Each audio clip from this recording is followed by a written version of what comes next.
Frost clung to the rotting cedar planks of the county dock. Adrien Cross exhaled his breath, pluming like white smoke in the freezing pre-dawn air. He knelt by the water edge, pulling a rusted nail from the wood with the claw of his hammer. The sharp metallic screech echoed across the glassy surface of the lake. It was 5:15 a.m. The rest of the world was asleep, including his 6-year-old son, Jaime, back in the warm cabin. But Adrien preferred the biting cold. The numbing sensation in his fingers kept his mind anchored to the physical world, far away from the ghosts of a life he had buried 12 years ago. He ran his bare thumb along the splintered edge of a replacement board. A jagged piece of wood bit deep into his calloused skin. A sharp sting, a drop of dark blood welling up. He wiped it against his faded denim jeans without a second thought. Pain made sense. Wood made sense. You measure it, you cut it, you nail it down. It stays where you put it. Then he heard the sound. It was entirely wrong for the environment. The sharp, rhythmic clack of expensive heels hitting the wooden planks behind him. Adrien did not turn around. He drove a new, galvanized nail into the fresh cedar. The hammer blows were steady and heavy. The footsteps stopped about 6 feet away. The scent hit him before she even spoke. It was not the smell of damp pine or lake water. It was bergamot and expensive vanilla. The kind of perfume that belonged in penthouse suites and sterile glass boardrooms. The exact smell of the world he had run away from. "Are you the one who fixes this dock?" she asked. Her voice was smooth, controlled, practicing the art of hiding desperation. Adrien let the hammer rest against his thigh. He stood up slowly, wiping sawdust from his hands, and turned to face her. She looked like a photograph someone had accidentally dropped into the wilderness. She wore a tailored cashmere coat that probably cost more than Adrien earned in 6 months. Her dark hair was impeccably styled, but the wind was tearing it apart. Her skin was pale, and beneath her sharp dark eyes lay bruised shadows of exhaustion. Her knuckles were white where she gripped the lapels of her coat. She was freezing, but she refused to shiver. "I just replace what is broken," Adrien said, keeping his voice flat. She looked out at the dark water, staring at the horizon, like she expected something terrible to rise out of it. "I am renting the Miller estate up the hill. I could not sleep. It is too quiet here. People usually pay extra for the quiet," he noted. "Not when the noise is all inside your head." She pulled her coat tighter. A sudden gust of wind swept across the lake, slicing through his flannel shirt, but she stood perfectly still. The silence stretched between them, heavy and uncomfortable. It was the kind of silence that demanded questions. Why was a woman dripping in wealth wandering a freezing dock before dawn? Who was she running from? But Adrien had learned the hard way that asking questions tied you to people, and being tied to people eventually dragged you underwater. "You should go inside," he said, picking up his toolbox. "Frostbite works faster than you think." He walked past her without waiting for an answer. The crunch of his heavy boots on the gravel path drowned out the click of her heels. He thought that would be the end of it. Just a stray billionaire passing through a forgotten town. She came back the next morning. And the morning after that. For 4 days, Elena, that was the name she finally gave him, appeared at 5:15 a.m. She wore different coats, each screaming of quiet luxury, but the haunted look in her eyes never changed. She did not ask questions. She just sat on the weathered wooden bench Adrien had built last summer and watched him work. Her presence became a strange, silent anchor. On the 5th morning, Jamie tagged along. "Dad? Is that the rich lady the man at the grocery store was talking about?" Jamie whispered, his small hand stuffed into his jacket pockets. Adrien sighed. "Mind your manners, Jay." Jamie trotted over to the bench. He lacked his father's defensive walls. "Hi, I am Jamie. I am 6. You have a really nice watch." Elena blinked down at the boy. The hard billionaire armor cracked for a fraction of a second. She looked at her wrist, then back at Jaime. A tiny, rusty smile touched her lips. "Hi, Jaime. I am Elena. And thank you. My father gave it to me. My dad builds things," Jaime announced, proudly pointing at Adrien. He fixed my bike. He fixed this dock. He can fix anything. Adrien felt his chest tighten, a familiar hollow ache spreading beneath his ribs. Not everything, buddy, he said softly. Elena looked up, meeting Adrien's gaze. Her dark eyes stripped away the flannel and the sawdust. She looked at him like she was trying to solve a puzzle she desperately needed the answer to. Later that afternoon, Adrien was in his garage workshop. The air was thick with the smell of motor oil and cut oak. He was running a piece of timber through the table saw, the roaring noise drowning out his thoughts. Suddenly, the hairs on the back of his neck stood up. He killed the power. The saw blade spun down to a whining halt. Elena was standing in the doorway. She was not wearing the name hit Adrien like a physical blow to the chest. Victor Hale.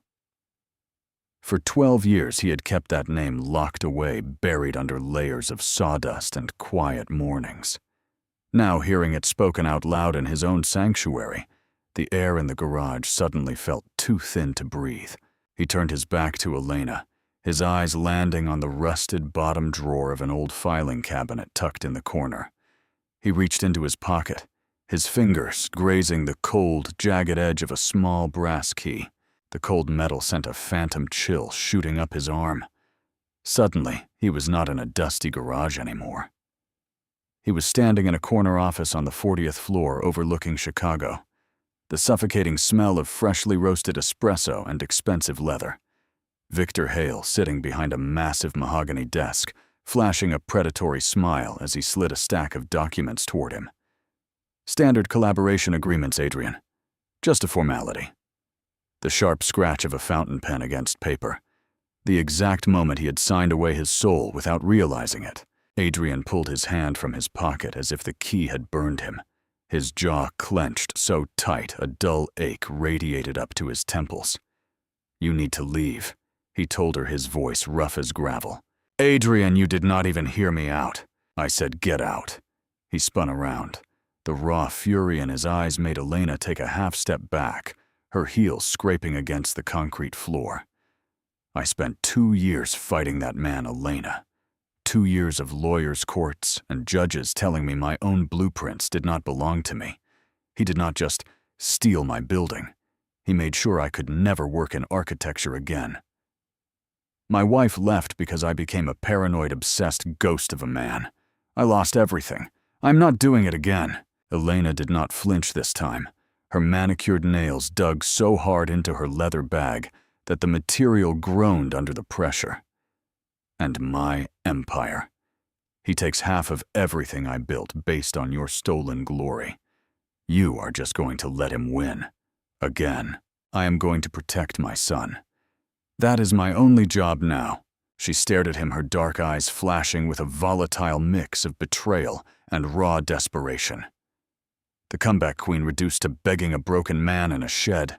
She straightened her spine, her billionaire armor snapping violently back into place. "I thought you were different," she said, her voice dropping to a glacial whisper.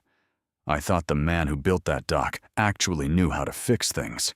She reached into her bag, pulled out a thick manila folder, and slammed it onto his workbench. Dust puffed up into the air, swirling in the sharp shafts of sunlight. "These are the copies of the original Meridian Tower blueprints. My lawyers acquired them. Look at them, Adrien. Look at your own ghost. And tell me you can let him own your legacy." She turned and walked out. The roar of her luxury sedan engine faded down the gravel road, leaving Adrien alone in a suffocating silence. 3 days passed. The tension in Adrien's neck tightened into a knot of solid rock. He had not touched the manila folder. He had thrown a heavy canvas tarp over it, refusing to acknowledge its existence. But he could feel it. It radiated a toxic gravity that infected everything he did. He mismeasured cuts. He drove nails crooked. He snapped at Jaime over spilled orange juice, immediately hating himself for it, as the boy's lower lip trembled. The safe, quiet, single-dad romance life he had meticulously built was cracking at the foundation. On Thursday afternoon, Adrien was out in the front yard helping Jamie fix a derailed chain on his bicycle. His hands were coated in dark, sticky grease. The biting autumn wind whipped at his exposed neck, sending a shiver down his spine. The aggressive crunch of heavy tires on gravel made him look up. It was not Elena's sleek sedan. It was a massive, black, heavily tinted SUV, the kind of vehicle that screamed authority and trouble. It parked entirely too close to Adrien's battered pickup truck. Two men stepped out. They wore dark, shapeless suits that did not belong in a lakeside town. Their shoes were spotless. Their postures were rigid. Adrien's stomach plummeted. A sour, metallic taste flooded the back of his throat. The instinct to protect flared hot and blinding in his chest. He stood up, wiping his hands, and stepped deliberately in front of Jaime, blocking the boy from their line of sight. Jaime Adrien said, his voice deadly calm. "Go inside. Wash your hands. Do not come out until I tell you." But the bike dad. Now Jaime recognized the tone. He dropped his wrench and scurried toward the cabin, the screen door slamming shut behind him. The taller of the two men approached, flashing a leather-bound badge. Adrien Cross. "I am Agent Morrison, FBI, Financial Crimes Division." Adrien squeezed the greasy rag in his fist until his knuckles turned bone white.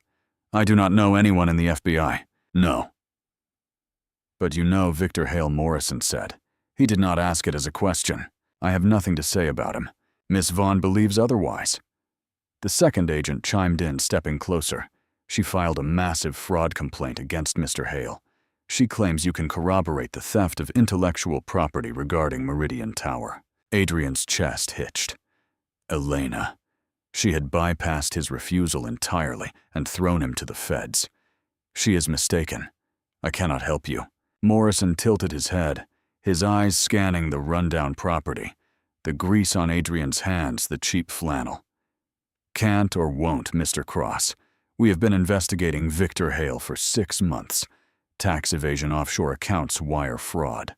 The man is arrogant, but he is shielded.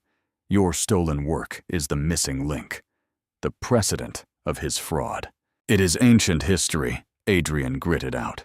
"The courts already ruled against me 12 years ago." Morrison pulled a familiar item from his briefcase. A tablet. He tapped the screen and held it up. Adrien stopped breathing. It was a high-resolution scan of the original Meridian Tower elevation sketch.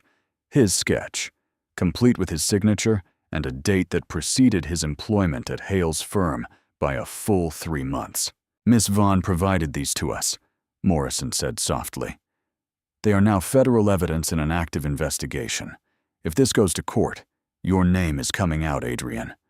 Victor's defense team will drag you through the mud to discredit the timeline. You are in this, whether you want to be or not." The autumn wind suddenly felt like ice water against Adrien's spine. The trap had sprung. He had spent over a decade running only to find himself backed against a wall, with his son standing in the crossfire. "You have 48 hours, Mr. Cross," Morrison said, handing him a sleek white business card. "Call me. If you refuse to testify, we will subpoena you. And when we do, Victor Hale will know exactly where to find you." The agents turned, got back into the black SUV and drove away. The dust settled over the driveway. Adrien stood paralyzed, staring at the card in his greasy hand. The quiet life was officially dead. The war had just arrived at his front door. The water in the bathroom sink ran black with grease, but Adrien did not stop scrubbing. He dragged the stiff bristles of the brush over his knuckles until the skin turned raw and stinging. The FBI agent's white card sat on the edge of the porcelain basin, mocking him. 48 hours. The countdown was ticking, hammering against the inside of his skull like a second pulse. He had tried to build a fortress out of isolation. He had traded glass skyscrapers for rotting wood and silence. But the world had found him anyway. The shrill ring of his cell phone shattered the quiet. Adrien froze. His wet hands dripped onto the linoleum. He reached for it, expecting Elena or the FBI. Instead, the caller ID read, "Oak Creek Elementary." A sharp spike of adrenaline flooded his veins. His stomach hollowed out, dropping into a cold abyss. He answered on the second ring. "Hello, Mr. Cross. This is Principal Hoffman." The woman's voice was strained, clipped with professional disapproval. "There has been an incident. Jaime is physically unharmed, but I need you to come to the school immediately." Adrien did not remember hanging up. He did not remember the drive. His hands gripped the steering wheel so hard his forearms cramped, sending dull aches up to his elbows. The tires of his battered truck screamed as he took the corner into the school parking lot. The main office smelled of industrial floor wax and synthetic lemon air freshener. It coated the back of Adrien's throat, making him nauseous. Jaime was sitting on a hard plastic chair outside the principal's door. His small legs were dangling. His face was blotchy red, his lower lip swollen. His small hands were balled into tight fists, trembling violently. Adrien dropped to his knees in front of his son, ignoring the sharp pain as his kneecap hit the unforgiving tile. "Jay, look at me. Are you hurt?" Jaime shook his head, tears welling up, spilling over his dirt-smudged cheeks. "I pushed him, Dad. I am sorry. I pushed him hard." Across the room, a larger fourth-grade boy named Marcus sat next to his furious-looking mother. Marcus was glaring, rubbing his shoulder. Principal Hoffman stepped out of her office. "Mr. Cross, we have a zero-tolerance policy for physical violence." Jaime shoved Marcus into a locker unprovoked. "He called you a liar." Jaime screamed, his voice cracking, his small body shaking with raw indignation. "He said his dad saw things on the internet. He said you were a loser who got fired and had to hide here because nobody wanted you." The air in the room evaporated. Adrien felt a physical crack in his chest, as if a rib had just snapped inward, piercing his lung. The words hit him with the blunt force of a sledgehammer. The humiliation was sudden and suffocating. The whispers of the town. The internet searches. Victor Hale's narrative had infected this place, too. He looked at the glossy metal pen sitting on the principal's desk. Asterisk. Tick. Tick. Tick. Hoffman was tapping it against her clipboard. The sound morphed. Suddenly, it was not Hoffman's pen. It was Victor's expensive Mont Blanc pen, tapping against the mahogany desk 12 years ago, as he smiled his predator smile. Asterisk. You are unstable, Adrien. Take the severance. No one will believe a junior designer having a mental breakdown. Adrien's vision tunneled. A cold, numb rage washed over him, freezing the blood in his veins. He stood up. He did not look at Marcus or the furious mother. He looked down at his son. Grab your backpack. Jay, we are going home. He did not wait for Hoffman's lecture. He marched out into the biting autumn wind, his hand wrapped securely around Jaime's small, trembling shoulder. The drive home was suffocatingly quiet. The heater in the truck blasted dry air, but Adrien was shivering. He gripped the wheel, staring at the asphalt. He had let Victor steal his work. He had let Victor destroy his marriage. But watching his 6-year-old son crying, defending a father who had been too cowardly to defend himself. That was a different kind of agony. It tasted like ash and bile. Dad Jaime whispered, breaking the silence. Are you a loser? Adrien closed his eyes. The truck swerved slightly before he corrected it.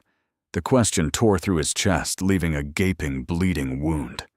He pulled the truck over to the shoulder, throwing it into park. He turned to his son, his jaw tight, his eyes burning. Listen to me, Jaime. I made a mistake a long time ago. I let a bad man take something that belonged to me because I thought fighting him would hurt us more. But I was wrong. Hiding does not make you safe. It just makes you small. Jaime sniffled, wiping his nose with the back of his sleeve. Are you going to be small anymore? No, Adrien said, his voice dropping to a gravelly vow. Not anymore. By the time they reached the cabin, night had fully fallen. The wind howled through the pine trees, scratching branches against the roof like skeletal fingers. Adrien put Jaime to bed, pulling the heavy quilt up to the boy's chin. He sat by the door until Jaime's breathing leveled out into a deep sleep. Adrien walked into the kitchen. He poured a glass of tap water, but his hand was shaking so badly the water sloshed over the rim, splashing onto the worn wooden floorboards. He was staring at the puddle when a blinding light swept across the kitchen windows. Headlights, not the heavy beams of an FBI SUV. These were sharp, piercing LED lights. A high-end luxury vehicle. Adrien set the glass down. The hair on his arm stood on end. His heart slammed against his ribs, a frantic, primal drumbeat of pure danger. He opened the front door and stepped out onto the porch. The biting cold bit into his face, but he did not feel it. A silver Mercedes S-Class idled in his driveway. The engine purred so quietly it sounded like a breathing beast. The driver's side door opened. An expensive Italian leather shoe touched the gravel. A man stepped out. He looked exactly the same. The silver hair was perfectly coiffed. The bespoke tailored suit hugged his shoulders flawlessly. He carried the arrogant, effortless posture of a man who owned the world and everything in it. "Hello, Adrien." Victor Hale's voice was smooth, rich, and dripping with condescension. It crawled over Adrien's skin like a swarm of insects. Adrien's fists clenched. His fingernails dug into his palms hard enough to draw blood. "Get off my property." Victor smiled. It did not reach his cold, calculating eyes. He slowly buttoned his suit jacket, stepping into the glow of the porch light. Nice place. A bit rustic. A bit tragic. Good for raising a boy, though. What is he now? 6. A red-hot spike of fury pierced Adrien's brain. He lunged off the porch, covering the distance between them in 3 massive strides. He grabbed Victor by the lapels of his $1,000 suit, slamming him backward against the sleek hood of the Mercedes. The metal groaned under their weight. "You do not talk about my son." Adrien snarled, his face inches from Victor's. "You do not look at my house." Victor did not flinch. He did not even raise his hands to defend himself. He just smiled wider, a chilling, soulless grin. "Assaulting me will not help your custody arrangement, Adrien, or your FBI problem." Adrien's breathing was ragged, hot bursts of air pluming in the cold night. His knuckles ached, wanting nothing more than to shatter Victor's perfect jaw. But the mention of the FBI acted like a bucket of ice water. Slowly, his fingers uncurled. He stepped back, putting a yard of frozen gravel between them. "Why are you here?" Adrien asked, his voice vibrating with lethal restraint. "To offer you a lifeline," Victor said, casually brushing a speck of dust from his lapel. "Elena is a bitter ex-wife, throwing a tantrum. The FBI is on a fishing expedition. They have nothing. But you being a wild card makes things messy. And I hate messes." Victor reached into his inner pocket and pulled out a pristine white envelope, holding it between his manicured fingers. Inside this envelope is a cashier's check for $2 million. In exchange, you tell Agent Morrison that your memory of 2014 is compromised, that the blueprints Elena gave them were preliminary drafts you discarded, and that I legally guided the final design. You disappear. I keep my empire. Everybody wins. Adrien stared at the envelope. The sheer audacity of it made his stomach churn. You are trying to buy the truth. Truth is just a narrative told by the person with the most money, Victor sneered. Take the deal, Adrien. Be a good father. Take the money and move somewhere warm. Because if you do not, I will unleash a legal team that costs more per hour than you have made in a decade. We will drag your mental health records into the public. We will paint you as a psychotic, obsessed stalker. Elena will lose, and your son will spend the rest of his life visiting his father in a psychiatric ward. Victor dropped the envelope onto the gravel at Adrien's feet. Think carefully, Adrien. It would be a tragedy if your stubborn past ruined your son's future. The white envelope sat on the frozen gravel, glowing like radioactive waste under the harsh porch light. $2 million. Adrien stared at it. A sudden wave of nausea rolled through his stomach, acidic and burning. His eyes locked on the stark white paper, and suddenly he was not standing in his driveway. He was standing in a thrift store 3 years ago, his hands numb, as he counted a fistful of damp, crumpled dollar bills, hoping he had enough to buy Yami a slightly frayed winter coat. The humiliating sting of poverty.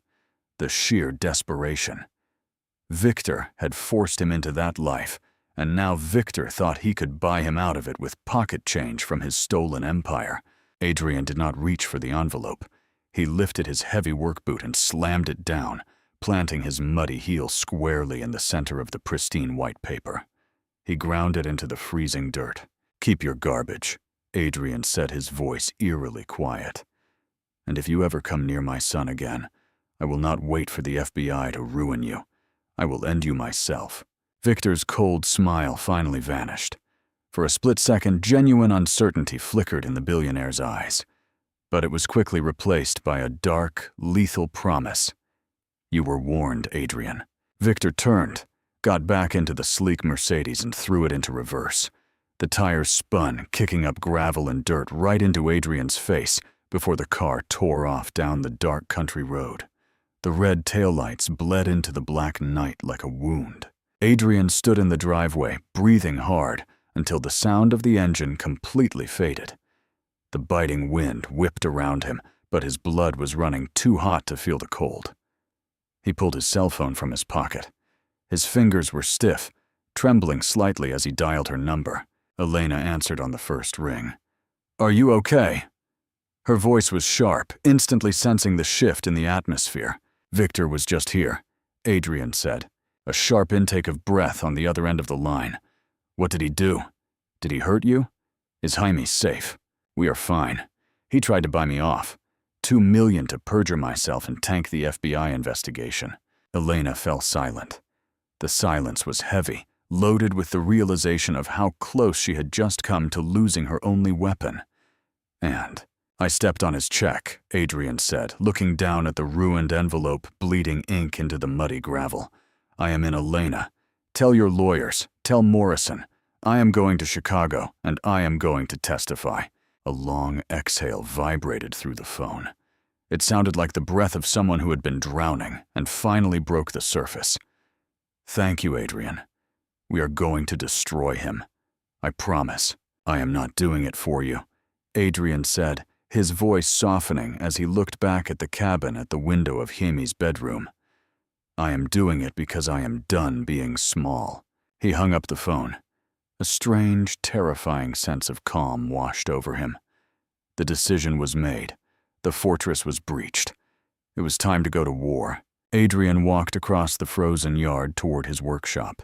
He needed to secure his tools, lock the heavy equipment, and pack his truck. They would leave at first light. He slid the heavy wooden door open, clicking on the overhead fluorescent bulb. It flickered, bathing the dusty room in a harsh, pale light. He walked over to the drafting table in the corner, picking up a heavy steel compass. Then the world exploded. A deafening crash shattered the silence. The large pane of glass above his workbench blew inward. A storm of razor-sharp glass shards rained down. Adrien threw his arms over his face, diving toward the concrete floor. A jagged piece of flying glass sliced across his left cheekbone. The sharp, burning sting was instantaneous. Warm blood immediately trickled down his jaw, mixing with the cold dust on the floor. He scrambled to his knees, his heart hammering a frantic, erratic rhythm against his ribs. His breathing was shallow and ragged. He looked toward the workbench. Sitting amidst the shattered glass was a heavy red cinder block. Wrapped tightly around the center of the block, secured with a thick black zip tie, was a piece of white paper. Adrien ignored the bleeding on his cheek. He stood up, his legs shaking with a potent mix of terror and adrenaline. He grabbed the brick, snapping the zip tie with a pair of heavy wire cutters. He unrolled the paper. The message was printed in block letters. Sharp. Jagged. "Chicago is a dangerous city for a single father. Stay home." The air in Adrien's lungs turned to liquid ice. The threat was no longer legal. It was physical. It was aimed directly at the only thing keeping his heart beating. "Jaime." Adrien dropped the note. He sprinted out of the workshop, his heavy boots tearing across the gravel yard. He slammed through the cabin door, chest heaving, eyes wide with panic. "Jaime." He tore down the short hallway, bursting into his son's bedroom. Jaime was sitting up in bed, clutching his stuffed bear, his eyes wide and terrified. "Dad, what was that loud noise?" Adrien dropped to his knees, wrapping his arms around the boy, pulling him tight against his chest. His heart beat wildly against Jaime's small shoulder. It was just a branch, buddy. A heavy branch hit the garage. Everything is fine. I got you. I got you. He held his son until the boy stopped shaking. But Adrien could not stop shaking. The sharp, stinging cut on his cheek was a blaring alarm. Victor was escalating. He had unlimited resources and nothing to lose. Adrien pulled away, keeping his hands firmly on Jaime's shoulders. Listen to me, Jay. We are going on a trip, right now. We are going to the city, now. It is dark outside. It is a surprise trip. Adrien lied, forcing his voice to stay steady, forcing a fake smile. Go put on your heaviest coat. Pack your bear. We leave in 10 minutes. While Jamie scrambled to pack, Adrien dialed Morrison's number. The FBI agent answered groggily. Morrison. It is Adrien Cross. Someone just threw a brick through my window with a death threat aimed at my son. Morrison swore loudly on the other end, the sleep instantly vanishing from his voice. Are you secure? I am packing my truck. We are leaving right now. I am not waiting for morning. Do not drive your truck. Morrison ordered, his voice snapping with authority. Victor has people watching your property. They will run you off the road before you hit the interstate. Get your son. Go out the back door. Cut through the woods to County Road 9. I am sending an armored federal transport unit to pick you up. Move now, Adrien. Adrien hung up. The cold reality of the situation clamped down on his throat. He grabbed a duffel bag, throwing in a handful of clothes, his wallet, and the heavy manila folder containing the original Meridian Tower blueprints. He grabbed his heavy steel hammer from the kitchen counter, slipping it into his belt. 10 minutes later, Adrien and Jaime slipped out the back door of the cabin. The forest was pitch black, hostile, and freezing. Adrien held his son's hand tightly, guiding him through the dense pine trees. Branches whipped at their faces. The wind howled, masking the sound of their footsteps. Every snapping twig sounded like a gunshot. Adrien's eyes darted through the darkness, his hand resting on the cold steel of the hammer at his hip. They reached County Road 9 just as a massive black SUV with reinforced steel bumpers rolled to a silent stop on the gravel shoulder. The back door slid open, revealing 2 heavily armed federal agents. Get in, one of them barked. Adrien shoved Jaime into the warm interior, diving in after him. The heavy armored door slammed shut, sealing them inside. The SUV accelerated instantly, tearing down the dark road toward the interstate. Jaime huddled into Adrien's side, clutching his bear, his eyes heavy with exhaustion. Are we safe now, Dad? Adrien looked out the tinted window. The dark outline of the Chicago skyline was already beginning to glow on the distant horizon, like a jagged row of glass teeth waiting to swallow them whole. His cheek throbbed, bleeding into his collar. We will be, Adrien whispered. Soon. But as the steel towers of Chicago grew larger, blotting out the stars, Adrien knew the hardest part was just beginning. He had brought a hammer to a war fought with briefcases and billions, and there was no turning back. Chicago did not welcome Adrien. It swallowed him. The federal safe house was a high-rise apartment on the 32nd floor of a building that was entirely glass and brushed steel. The air inside was climate-controlled, heavily filtered, and tasted like static electricity. It was the exact opposite of the lake. There was no wind, no smell of pine, no dirt. Just an inescapable humming from the ventilation system that drilled a dull ache directly into the center of Adrien's forehead. He stood by the floor-to-ceiling window, looking down at the crawling traffic below. His reflection stared back at him. The jagged cut on his cheek from the shattered workshop window had been closed with surgical glue by an FBI medic. It pulled tight every time he blinked, a sharp, physical reminder of the stakes. In the living room, Jamie was sitting on a sterile white leather sofa, watching cartoons on a massive flat screen. The boy was adapting, treating the safe house like a strange hotel, but Adrien felt like a rat in a very expensive glass cage. The heavy oak door swung open. Elena walked in, followed closely by a woman who moved with the lethal precision of a guided missile. "Adrien, this is Catherine Chen." Elena said, her voice carrying the tight-clipped rhythm of the city. "She is the lead litigator for my defense." Catherine did not offer her hand. She just looked at him, assessing the flannel shirt, the calloused hands, the glued laceration on his face. "You look exactly like the narrative we are trying to sell," she said, her voice sharp and clinical. "The honest, broken working man crushed by the billionaire machine. Caldwell is going to hate it." "Who is Caldwell?" Adrien asked, his throat dry. Victor's lead attorney, Catherine, replied, setting a thick leather briefcase on the glass dining table. "He is a shark in a tailored suit. Today is the deposition. Adrien, it is just a discovery phase, but Caldwell will use it to break you. He will try to make you angry. He will try to make you look unstable. Your only job is to stay calm. Do not give him the crack he is looking for." 2 hours later, Adrien found himself sitting in a conference room on the 50th floor of a downtown legal firm. The room was suffocating. The walls were thick, soundproof glass. The mahogany table was so highly polished it looked wet. The air conditioning was freezing, raising goosebumps on Adrien's arms beneath his borrowed suit jacket. His collar felt like a hangman's noose, cutting off the blood flow to his brain. Across the table sat Caldwell. He had silver hair, a Patek Philippe watch, and a smile that did not reach his dead, predatory eyes. He looked like an older, polished version of Victor Hale. Victor himself was not there. He did not need to be. "State your name for the record," Caldwell said, his voice a low, soothing baritone. The court reporter's fingers flew across her steno machine, a rapid, clicking sound that reminded Adrien of insects crawling inside the walls. "Adrien Cross. Mr. Cross, you claim that 12 years ago Victor Hale fraudulently claimed authorship of the Meridian Tower design. Is that correct?" "Yes." Caldwell leaned back, steepling his fingers. "And yet you signed a standard employment contract that clearly stated any intellectual property developed during your tenure belonged to Hale and Associates. You signed a secondary document explicitly transferring all copyright claims to Mr. Hale as the senior supervising architect. The documents were forged."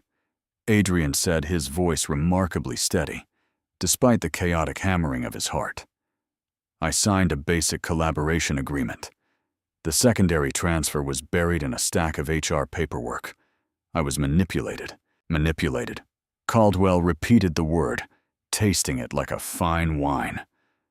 "Are you an educated man, Mr. Cross? You have a master's degree in architecture, do you not?" "Yes, so you know how to read. You simply chose not to read the legally binding documents you were signing. And now, 12 years later, you are crying fraud to cover up your own professional negligence." "Objection," Catherine snapped, badgering the witness. Caldwell waved a dismissive hand. "Let us move on. Mr. Cross, after you left Hale and Associates, how many architectural firms hired you?" Adrien's jaw tightened. "None." "How many buildings have you designed in the last 12 years?" "None." Caldwell picked up a silver pen. He tapped it against his legal pad. Asterisk. Tap. Tap. Tap. The sound dragged Adrien backward in time. Suddenly he was holding a similar silver pen. He was 27 years old, sitting in Victor's office smelling the bitter roast of espresso.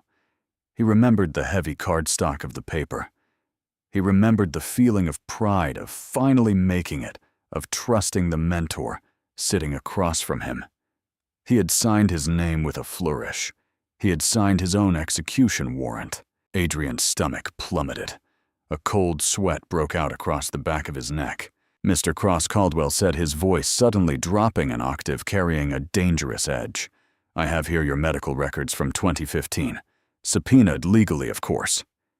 They indicate a severe depressive episode, a prescription for anti-anxiety medication. Notes from a court-mandated therapist during your divorce, stating you exhibited paranoid delusions regarding your former employer." Adrien's lungs seized. The air in the room vanished. He looked at Elena sitting behind Catherine. Her face was a mask of pale shock. They were dragging his lowest, most broken moments into the light. I lost my career. Adrien gritted out his fingernails, digging into his thighs. My life fell apart because of what he stole. Did it? Caldwell countered, leaning forward, his eyes locking onto Adrien's like a predator smelling blood. Or did your life fall apart because you simply could not handle the pressure of the big leagues? You were a mediocre junior designer who got lucky. When Victor Hale stopped carrying you, you collapsed. And now you are obsessively blaming him for your own failure. It was my design. Adrien raised his voice, leaning forward, the leather chair groaning under his weight. My blueprints, my vision. He contributed nothing. Nothing. Caldwell smiled. The trap snapped shut. Caldwell slid a single piece of paper across the polished mahogany table. It stopped inches from Adrien's hands. This is an internal memo recovered from Hale and Associates archives, Caldwell said softly. It is dated 3 months into the Meridian Tower project. It is written and signed by you, Mr. Cross. Adrien looked down at the paper. The fluorescent lights buzzed overhead, a sickening hum. The blood drained entirely from his face, leaving him dizzy and nauseous. Please read the highlighted portion to the room, Mr. Cross, Caldwell commanded. Adrien could not speak. His throat was paralyzed. Since you seem unable, Caldwell continued, his voice echoing in the glass box. I will read it for the record. Quote, I want to formally thank Mr. Hale for his invaluable structural corrections and visionary guidance on the Meridian Tower design. Without his core concepts, this building would not stand. End quote. Caldwell dropped the paper. It landed with a soft, terrifying slap. You wrote that, Mr. Cross. You admitted in writing 12 years ago that Victor Hale provided the core concepts and visionary guidance. So which is the lie? The memo you wrote then, or the testimony you are giving now? Adrien stared at the memo. He remembered writing it. It was a courtesy, a political game Victor had forced him to play to secure funding. It meant nothing. But legally, it meant everything.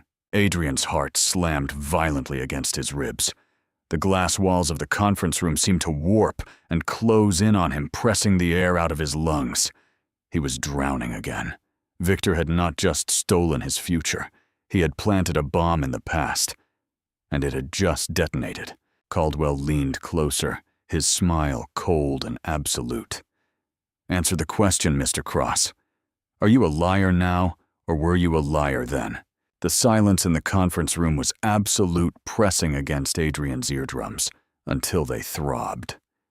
He stared at his own signature on the 12-year-old memo. The ink looked black and final, like a nail driven into a coffin. His stomach churned a violent, acidic roll that made the back of his throat burn. Objection.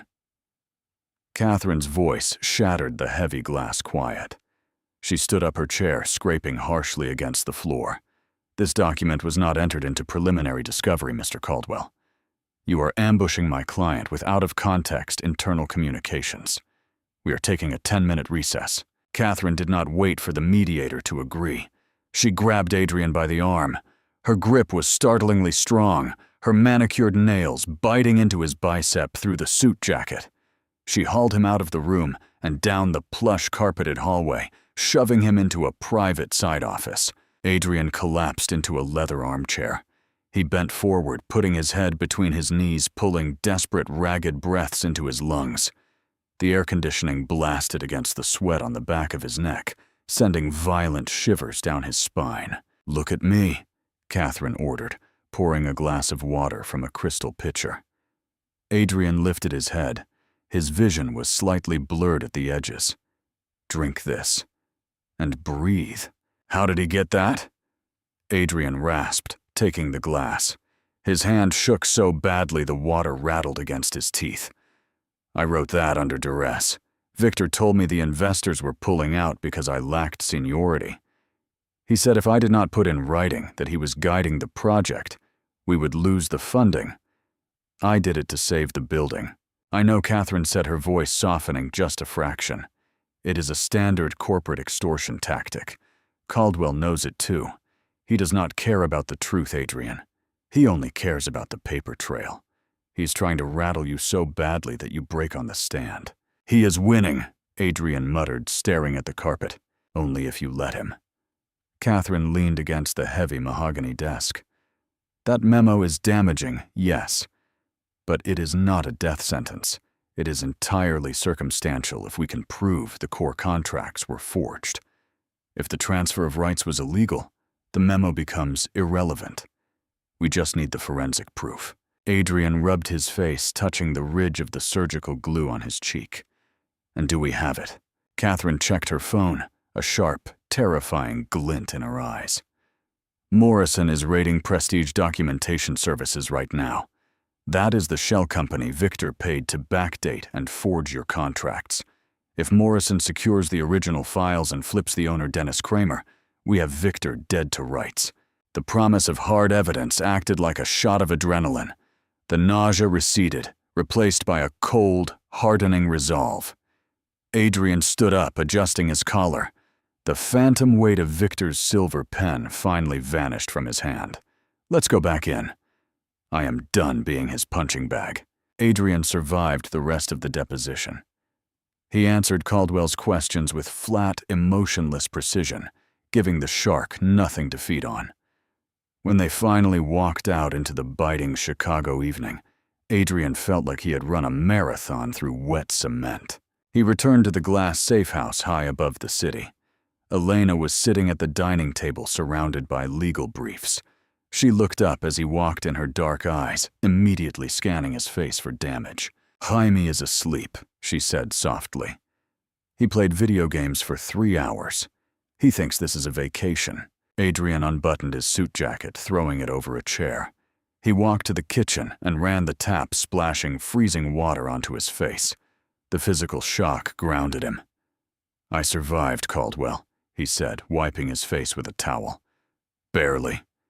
He pulled out an old memo, tried to paint me as a jealous liar. Elena stood up, crossing the room. She stopped inches away from him. The scent of bergamot and vanilla briefly masked the sterile smell of the apartment. She reached out her fingers, hovering just over the glued cut on his cheek, before gently resting on his jaw. I am so sorry, Adrien, she whispered, her voice cracking. I dragged you out of your sanctuary. I put your son in danger. I brought you back to the worst moment of your life. Adrien looked down at her. He felt the warmth of her hand seeping into his cold skin. He remembered the dock. He remembered the broken woman who had asked for nothing but quiet. She was not a billionaire right now. She was just a person terrified of destroying the only good thing she had found in years. You did not drag me, Elena. I chose to get in the car. I chose to fight. Her thumb brushed against his jawline. A heavy, charged silence fell between them, the kind of silence that usually ended in a kiss. The pull was undeniable, a raw magnetic gravity shifting the air in the room. Adrien leaned in his heartbeat, steadying for the first time all day. Elena's cell phone violently vibrated against the glass dining table. The spell shattered. The harsh buzzing sounded like a warning siren. Elena stepped back, her mask snapping instantly into place. She picked up the phone, putting it on speaker. Catherine, tell me Morrison got the files. Catherine's voice echoed through the sterile apartment, sounding hollow and grim. Morrison hit the Prestige offices an hour ago, and Adrien asked, stepping closer to the table. The place was gutted, Catherine said. Servers wiped. Hard copy cabinets burned in a metal trash can in the alley. And Dennis Kramer is gone. What do you mean, gone? Elena demanded, gripping the edge of the table so hard her knuckles turned white. I mean, his apartment is empty. His passport is missing. Morrison's team found fresh blood on the floor of his garage, but no body. Victor got to him, Elena. The star witness is gone. A visceral drop gutted Adrien's stomach. The floor of the safe house suddenly felt unstable. Without Kramer, the forgery claim rested entirely on Adrien's word against Victor's mountain of carefully constructed paperwork. The case had just collapsed. There is more, Catherine said, her voice dropping lower. Caldwell just officially submitted a settlement offer. Victor will completely drop his lawsuit against your company, Elena. He will walk away and leave your empire intact. What is the catch? Elena asked, her voice dangerously flat. You drop the fraud charges, and Adrien signs a non-disclosure agreement permanently admitting he perjured himself regarding Meridian Tower. The silence in the safe house was absolute. The city lights outside the window seemed to blur and bleed together. Victor was offering Elena exactly what she had originally wanted: her company, her freedom. All she had to do was sacrifice Adrien to get it. Elena looked at Adrien. The billionaire armor was entirely gone. She looked broken. Adrien, she whispered, if we go to trial tomorrow without Kramer, Caldwell will destroy you on the stand. He will legally bury you. You could face perjury charges, prison time. Jaime would be alone. Adrien looked at the glass of water on the counter. He saw his own distorted reflection in the glass. The man who hid. The man who ran. Take the deal, he said, his voice hollow. Protect your company, Elena. No. She fired back, fiercely, tears finally breaking free and spilling hot down her cheeks. I am not letting him break you again. I will burn my entire company to the ground before I let him force you to sign another lie. Adrien felt a physical ache in his chest, a profound, raw pain that had nothing to do with architecture or courtrooms.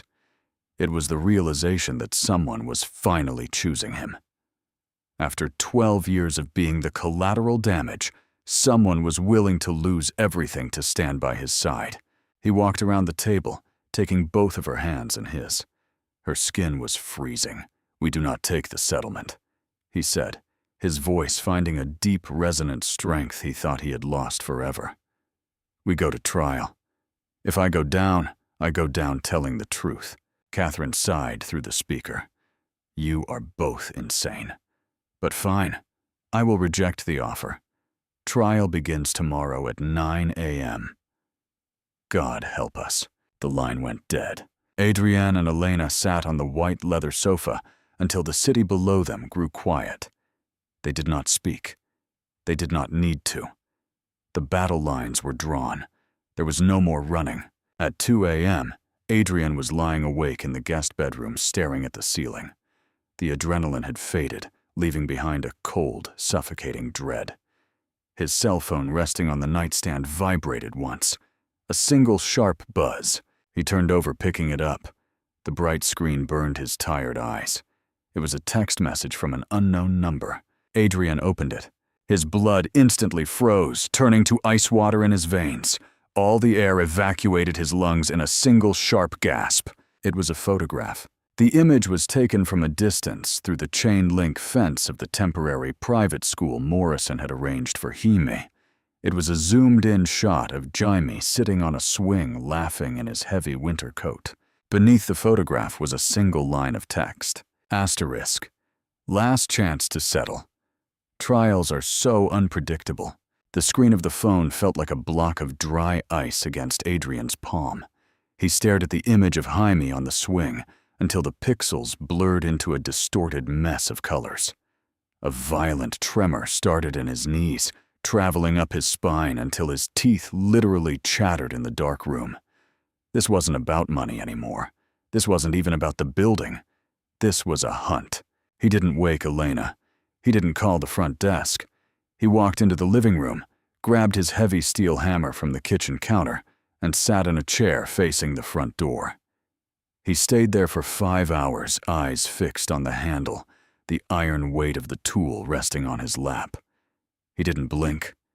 He didn't move. He just waited for the world to try and take his son. At 7:00 a.m., Morrison arrived. Adrien didn't say a word. He just handed the agent the phone. Morrison's face turned into a mask of cold, professional fury. His jaw set so hard the muscles jumped. We're doubling the detail, Morrison whispered. I'm putting 2 men inside the school and a tactical unit on the perimeter. Adrien, look at me. Adrien's eyes were bloodshot, hollowed out by a night of pure terror. Son, Victor is desperate, Morrison said, gripping Adrien's shoulder. Desperate men make mistakes. He wants you to crumble before you even hit the stand. Don't give him the satisfaction. The Cook County Courthouse was a fortress of gray stone and polished mahogany. The air inside smelled of floor wax, old paper, and the cold metallic scent of anxiety. As Adrien walked down the hallway, the clicking of his dress shoes echoed like a ticking clock. He saw Victor. The billionaire was standing near the courtroom doors, surrounded by a phalanx of lawyers. He looked refreshed, triumphant. He leaned in, whispering something to Caldwell, and then his eyes shifted to Adrien. He didn't look away. He gave a tiny, almost imperceptible nod toward Adrien's pocket, where the phone was hidden. A predator, acknowledging his prey. Adrien's vision tunneled. The marble floor seemed to tilt. He felt a drop of sweat slide down his spine, cold as a needle. "All rise," the bailiff intoned. The trial began with the heavy, rhythmic thud of the judge's gavel. It sounded like a heart-stopping. Adrien took the stand at 11:15 a.m. The wooden chair felt hard and unforgiving beneath him. He felt the weight of every eye in the gallery reporters' architects he once admired, and Elena, her face pale. Her hands clasped so tightly her knuckles were translucent. Catherine walked him through his testimony. He spoke about the sketches. He spoke about the nights he spent in the Hale and Associates office, pouring his soul into the Meridian Tower, while Victor was out at gala dinners. He spoke with a quiet, resonant dignity that seemed to settle the room. Then Caldwell stood up. The shark moved slowly, circling the witness stand with the easy grace of someone who had done this 1,000 times. He didn't start with a question. He started with a sigh, a long, theatrical exhale of pity. "Mr. Cross," Caldwell began, his voice a smooth, dangerous silk. "You've told a very moving story. The tragic artist, the stolen masterpiece. It's perfect for a movie. But we aren't in a movie, are we?" "I'm telling the truth," Adrien said, his voice cracking slightly. He hated the weakness in his tone. "The truth." Caldwell laughed, a short, sharp bark. "The truth is, you were a junior designer with a history of instability. The truth is, you signed documents you now regret. And the truth is," Caldwell leaned in his face, inches from Adrien's, "you are currently under immense pressure, aren't you? Fear can make a man remember things that never happened. It can make him see conspiracies in every corner. I saw a brick come through my window." Adrien snapped, his restraint beginning to fray. "I saw a threat against my son." "Objection!" Caldwell shouted, turning to the judge. "The witness is bringing up unsubstantiated claims and irrelevant police matters to bias the jury." "Sustained," the judge barked. "Mr. Cross, stick to the facts of the authorship." Adrien felt the trap closing. Every time he tried to speak about Victor's true nature, the rules of the court cut him off. He felt his pulse hammering in his ears, a frantic, rhythmic drumming. He looked at Victor, who was lounging back in his chair, a look of bored amusement on his face. "Isn't it true, Mr. Cross," Caldwell continued, his voice dropping to a hiss, "that you are only here because Elena Vaughn promised you a new life, a career? Money, you're not a witness, Adrien. You're an employee. She's paying you to lie so she can keep her company." "That is a lie," Adrien said, his hands shaking so violently he had to hide them under the wooden ledge of the stand. "Is it you moved into her apartment? She pays for your food, your son's school. You're a kept man, Adrien, a failed architect who found a billionaire to buy his fantasies." Adrien's heart was slamming against his ribs so hard it felt like it would crack.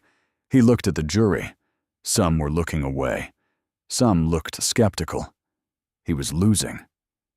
The loser narrative Marcus had shouted at the playground was being etched into the legal record. He looked back at Victor. The billionaire winked. A white-hot spike of rage pierced Adrien's brain. His throat tightened until he felt like he was choking. The visceral shift was total. His skin felt too tight for his body. The air in the room turned to ash. He wanted to scream. He wanted to leap over the railing and wrap his hands around Victor's throat. And then a movement in the back of the room. The heavy double doors of the courtroom swung open with a muffled thud. Morrison stepped inside. He didn't sit down. He walked straight to the prosecution table and leaned over, whispering something into Catherine's ear. Catherine's entire body went rigid. Her eyes went wide, her mouth falling open in a silent O. Adrien froze. Caldwell stopped mid-sentence, sensing the shift in the atmosphere. Catherine stood up, her voice trembling with an emotion Adrien couldn't identify. "Your Honor, the FBI has just executed a secondary warrant. We have a new development." "What kind of development, Miss Chen?" the judge asked, peering over his spectacles. Catherine looked at Adrien, a wild, frantic hope in her eyes. "They found Dennis Kramer, and he's not just a witness anymore. He's talking, and he brought the original hard drive." A low murmur rippled through the gallery like a wave. Victor's face didn't just go pale, it went gray. The predatory smile vanished, replaced by a look of sheer, unadulterated terror. Caldwell spun around, his mouth agape. Adrien sat on the stand, his heart finally slowing its frantic beat. He looked at Victor, and for the first time in 12 years, he saw a man who was finally truly afraid. The cliffhanger wasn't a threat anymore. It was a promise. The courtroom erupted into a chaotic symphony of gasps, panicked whispers, and the harsh scraping sound of heavy wooden chairs being pushed back. The judge hammered his gavel, the sharp wooden asterisk cracks asterisk, echoing like gunfire. But it took a full minute for the room to settle. Adrien remained perfectly still on the witness stand. He didn't look at the judge. He didn't look at Elena. He looked only at Victor Hale. The billionaire's flawless posture had collapsed. The bespoke Italian suit suddenly looked too big for him, hanging off his shoulders as his chest heaved.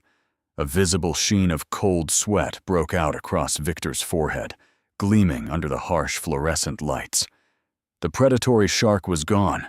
In its place was a cornered animal eyes, darting frantically toward the heavy oak doors. Agent Morrison walked through those doors, flanking a man who looked like he had not slept in a month, a Dennis Kramer. Kramer's face was the color of old parchment. He wore a rumpled off-the-rack suit. His tie loosened his hands, trembling so violently he had to shove them deep into his pockets. He didn't look at the gallery. He didn't look at the judge. His terrified eyes were locked entirely on Victor Hale. Morrison walked to the prosecution table and placed a clear plastic evidence bag on the polished wood. Inside the bag rested a simple, scratched silver USB drive. Adrien stared at the metallic gleam of the drive through the plastic. The air in the courtroom suddenly vanished, replaced by the ghost of a memory. Asterisk. The hum of a cheap desk fan. 3:00 a.m. in a cramped apartment. A younger Adrien eyes burning with exhaustion, dragging the final CAD files of the Meridian Tower onto an identical silver thumb drive. The physical weight of the metal in his palm. The naive, blinding pride of holding his masterpiece ready to hand it over to his mentor the next morning. He had handed over his life on a piece of metal just like that. Now a piece of metal was about to hand it back. The judge ordered a brief recess to review the new evidence. Adrien was escorted off the stand. He walked back to Elena's table. She didn't speak. She just reached under the mahogany table and intertwined her fingers tightly with his. Her skin was warm, a sharp contrast to the ice running through Adrien's veins. When the court reconvened, Dennis Kramer took the stand. Catherine approached him, her posture radiating absolute lethal focus. "Mr. Kramer, for the record, what is your profession?" "I own Prestige Documentation Services," Kramer said. His voice was a thin, raspy wheeze echoing through the microphone.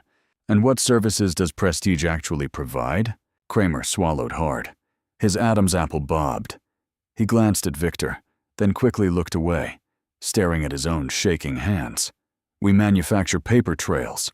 We backdate contracts.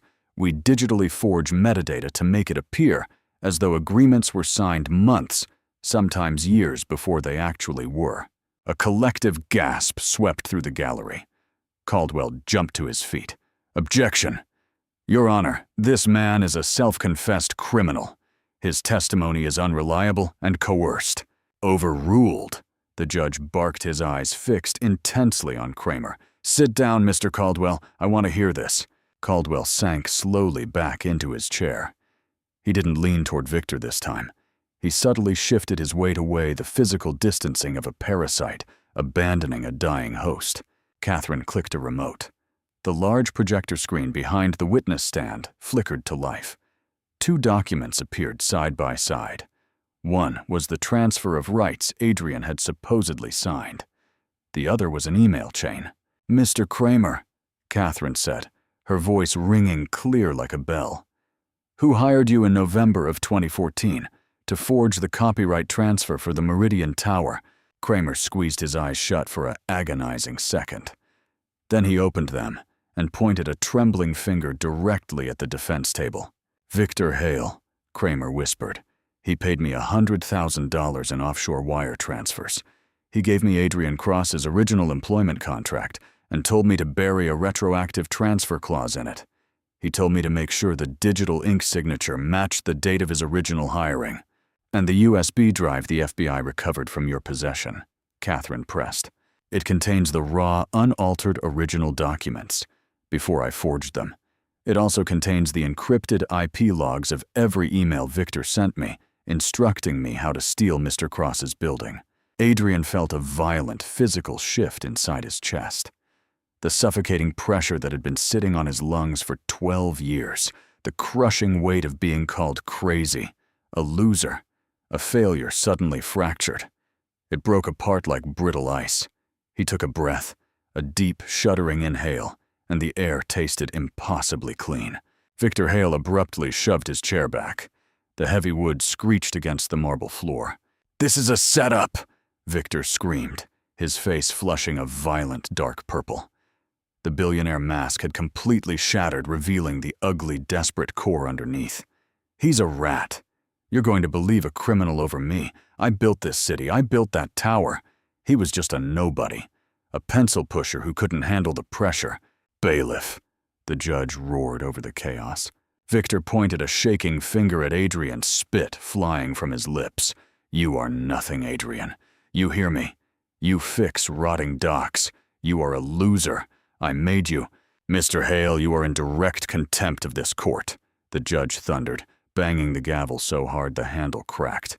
2 armed bailiffs rushed the defense table, grabbing Victor by the shoulders of his $10,000 suit. Victor fought them, twisting and snarling, but they forced his arms behind his back. The sharp, metallic asterisk, click, asterisk of the handcuffs echoed through the sudden silence of the courtroom. It was the loudest sound Adrien had ever heard. It was the sound of 12 years of nightmares finally ending. The judge looked down from the bench, his face a mask of absolute disgust. "Given the overwhelming evidence of systemic fraud forgery and witness tampering, I'm immediately dismissing Mr. Hale's civil suit against Miss Vaughn with extreme prejudice. Furthermore, Mr. Hale, you are remanded into federal custody immediately as a severe flight risk, pending a full criminal trial." Victor Hale was dragged down the center aisle of the courtroom. As he passed the plaintiff's table, his eyes met Adrien's. There was no arrogance left, only the hollow, terrifying realization that the empire he had built on stolen bones was collapsing on top of him. Adrien didn't gloat. He didn't smile. He just watched the ghost of his past get dragged out the heavy oak doors, disappearing into the hallway. Elena let out a sob, burying her face in her hands. The relief was a physical tidal wave washing over the entire table. Catherine closed her briefcase with a quiet, satisfying snap. "It's over," Elena whispered, looking up at Adrien, her mascara slightly smeared, making her look incredibly real, incredibly human. "He's gone." Adrien nodded, his throat too thick to speak. He stood up, his legs feeling strangely light, almost hollow. They walked out of the courtroom together, stepping into the blinding afternoon sunlight of Chicago. The biting wind off Lake Michigan hit his face, but he didn't feel the cold. He pulled his phone from his pocket. The threat against Jaime was dead. He needed to call the safe house. He needed to hear his son's voice. But before he could dial, the phone vibrated in his hand. An unknown number. Adrien frowned. He swiped to answer, lifting the phone to his ear. "Hello, Mr. Cross?" a woman's voice asked. It was shaky, hesitant, filled with the same suffocating fear Adrien had lived with for a decade. My name is Rachel Torres. I read the news alerts about the trial. Victor Hale stole my architectural design 6 years ago. I thought I was the only one. Please, is it too late for me to fight back? Adrien stopped walking. He looked at Elena, who was watching him with a quiet, understanding grace. The war with Victor Hale was over, but the work of rebuilding what he had broken was just beginning. Adrien stood on the bustling Chicago sidewalk, the biting wind whipping off Lake Michigan, but the cold no longer reached his bones. He held the phone to his ear, listening to the shaky, terrified breathing of Rachel Torres. 12 years ago, he had been Rachel. He had been the ghost on the other end of the line, erased and suffocated by a billionaire's greed. You are not alone, Rachel, Adrien said, his voice deep and anchoring. Victor Hale is in federal custody. The wall is broken. Call Agent Morrison at the Chicago FBI field office. Tell him Adrien Cross sent you.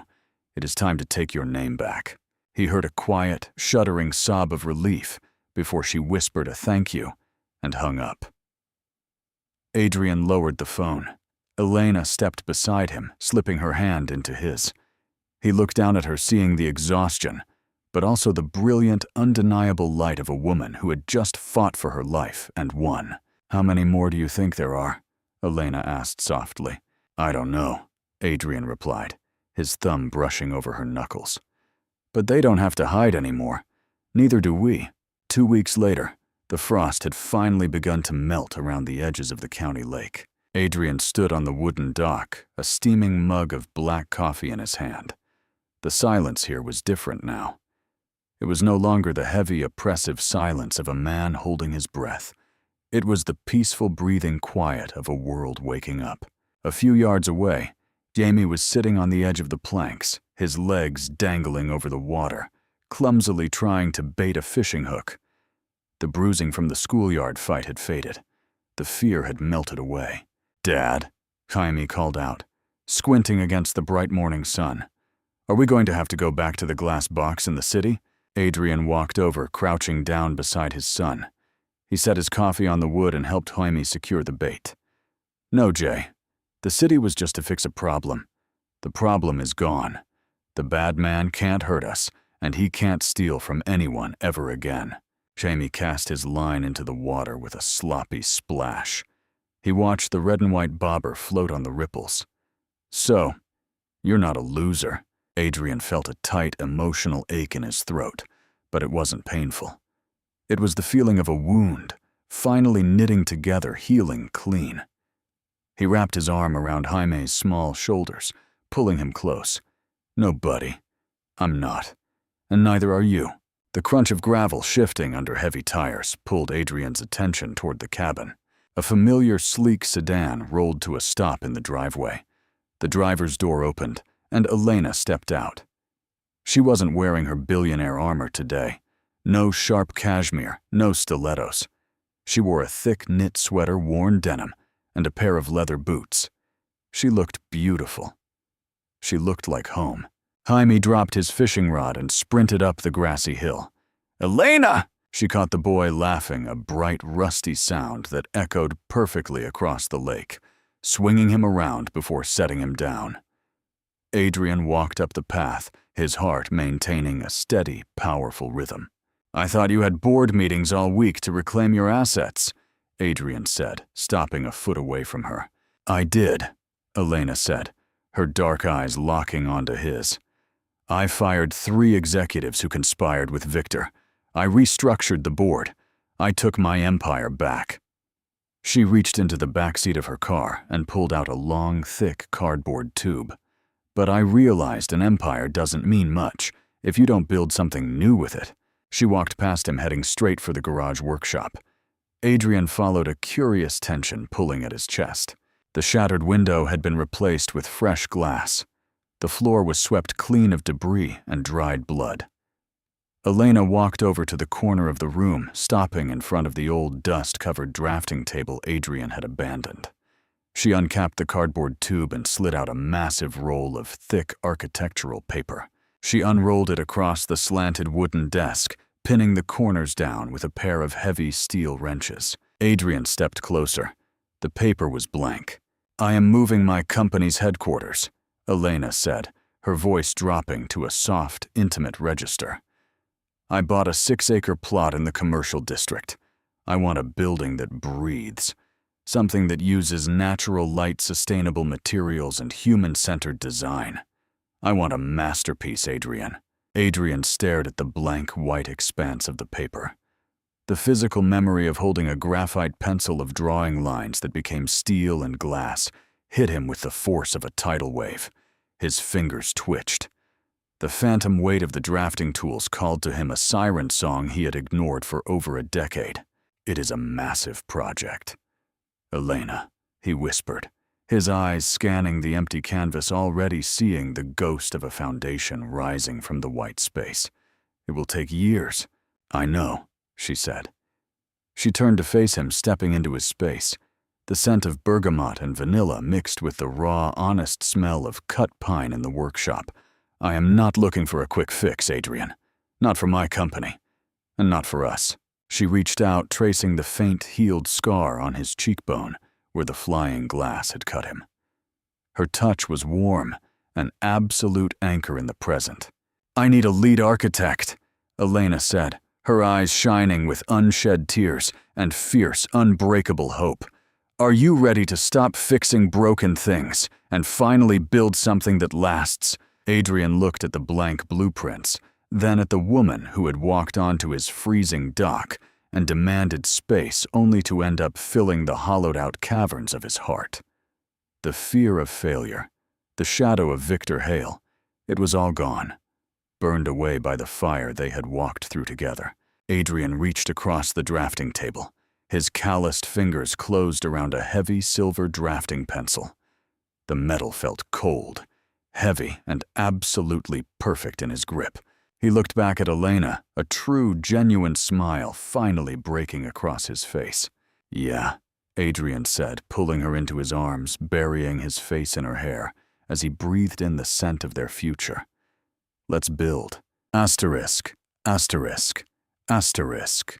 The quietest towns hide the deepest secrets, and the greatest empires are sometimes built on stolen dreams. But the truth, no matter how deeply buried, always finds its way to the light." Thank you for walking through the darkness and into the dawn with Adrien and Elena. If their journey of healing justice and second chances moved you, please hit that like button, subscribe to the channel, and leave a comment below, sharing your favorite moment from the story. Your support helps bring more of these emotional, triumphant romances to life. Until the next chapter, keep fighting for your truth.